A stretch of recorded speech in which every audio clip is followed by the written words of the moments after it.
నాటక రచయిత play right 11వ భాగము.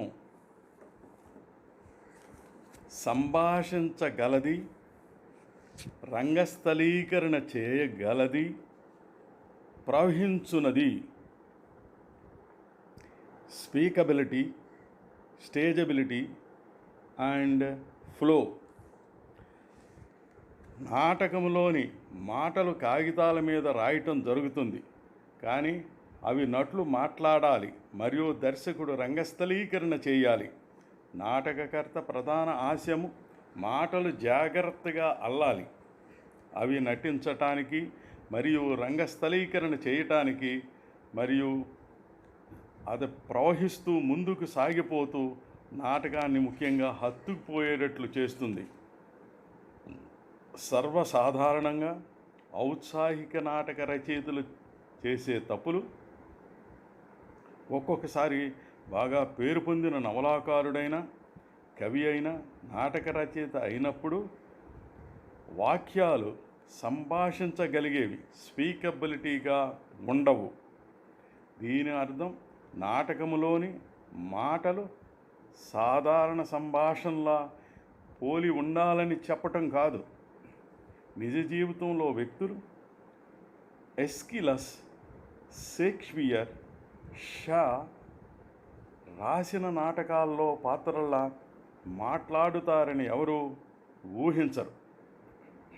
గొప్ప తెలివైన శైలీకృత భాష నాటక చరిత్రలోని చాలా వరకు గొప్ప నాటకాలలో రూపము దాల్చినవి మరియు యథార్థతగా లేక స్వాభావికతగా ఉండడం, లేక అధికముగా వాస్తవికవాదములో ఉండటము కాదు. దానంతటది నాటకీయ స్వభావము కలిగి ఉంటుంది, లేదా నాటకీయమైన తప్పులు ఉండవు. కాకుంటే సంభాషించగలగటం, స్పీకబిలిటీ అంటే ఒక వాక్యము అలా రాయబడిందంటే మాట్లాడినప్పుడు స్పోకెన్, దాని ప్రభావము అత్యధికంగా ఉండాలి. దాన్ని సాధించాలంటే నాటకర్త చాలా జాగ్రత్తగా, లయబద్ధముగా సంభాషణలకు వినదగు రూపము, ఆడియల్ షేప్ తీసుకొని రావలెను. లయబద్ధమైన శబ్దము, ప్రాధాన్యము, ఎంఫసైజ్, అర్థము, మీనింగ్, కేంద్రీకృతము, ఫోకస్ మరియు శక్తి, పవర్ని కలిగిస్తుంది. సంభాషించగలగటానికి స్పీకబిలిటీ కావలసినవి మాట్లాడిన వాక్యము దాన్ని పలికే పాత్ర నుంచి ప్రసరించినట్లు కనిపించాలి. వ్యాకరణమునందలి వాక్య పరిచ్ఛేదము, సినటెక్స్, శబ్ద సముదాయము, వొకాబులరీ మరియు భావ ప్రకటన, ఎక్స్ప్రెషన్ విధానము, పాత్రగతమైన గుర్తులు మరియు వ్యక్తిత్వము, పర్సనాలిటీ కలిగి ఆ సంభాషణ ఉండాలి.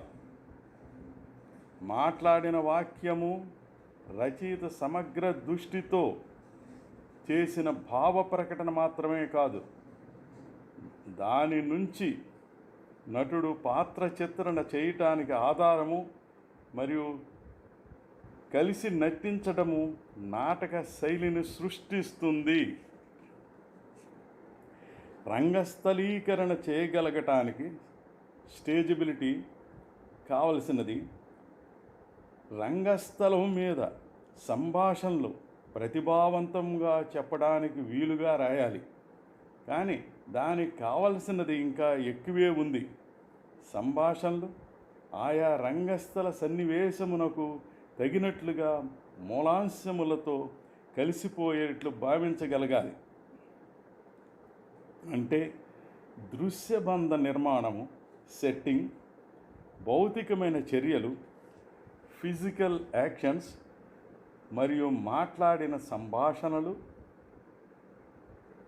విడదీయలేనంతగా కలిసిపోయి ఉండాలి.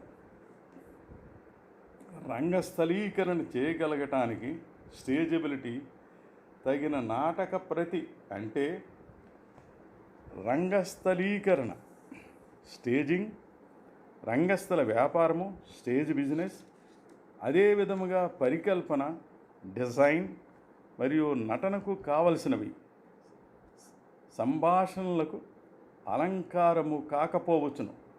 నాటకకర్త అభిప్రాయాలకు చక్కెరపూత కాకపోవచ్చును. కానీ నాటక ప్రక్రియకు లేక గుణమునకు అవి చాలా సహజంగా ఉండాలి.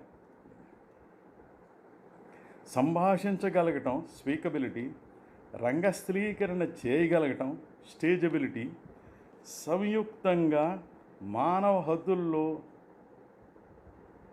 అనిశ్చయ స్థితిలో ఉంటాయి. అవి నటులు మరియు దర్శకులతో పాటు అవి ప్రేక్షకుల మీద ఆధారపడి ఉంటాయి. సంభాషించగలగటం స్పీకబిలిటీలో నటుడు అప్పుడప్పుడు శ్వాస తీసుకోవడానికి అవకాశం కలిగించేటట్లు ఉండాలి. ఉదాహరణ, మరియు ఒకే వాక్యములో చాలా ఉపమాలంకారాలు ఉన్నవి ప్రేక్షకులు కూడా ఆస్వాదించగలగాలి. రంగస్థలీకరణ చేయగలగటం స్టేజబిలిటీలో వస్తువులు భారము చలనము లేమి గలవాటి శక్తి గురించి కూడా ఆలోచించాలి. అదే కవి అయినా నవలాకారుడైనా ఇద్దరూ కూడా సౌకర్యమును బట్టి వదిలివేయవచ్చును. నాటకర్త సామాన్యమైన రీతులకు లొంగిపోనక్కరలేదు. చాలామంది గొప్ప నాటకకర్తలు, నటులు మరియు ప్రేక్షకుల యొక్క సామర్థ్యమును ఒకే రీతిలో పెంచడానికి కష్టపడేవారు. కానీ అయినప్పటికీ నాటక రంగము ప్రాథమికముగా ఓ మానవ సంఘటన అని మర్చిపోకూడదు. దాన్ని మానవ సామర్థ్యములకు అతిక్రమించరాదు.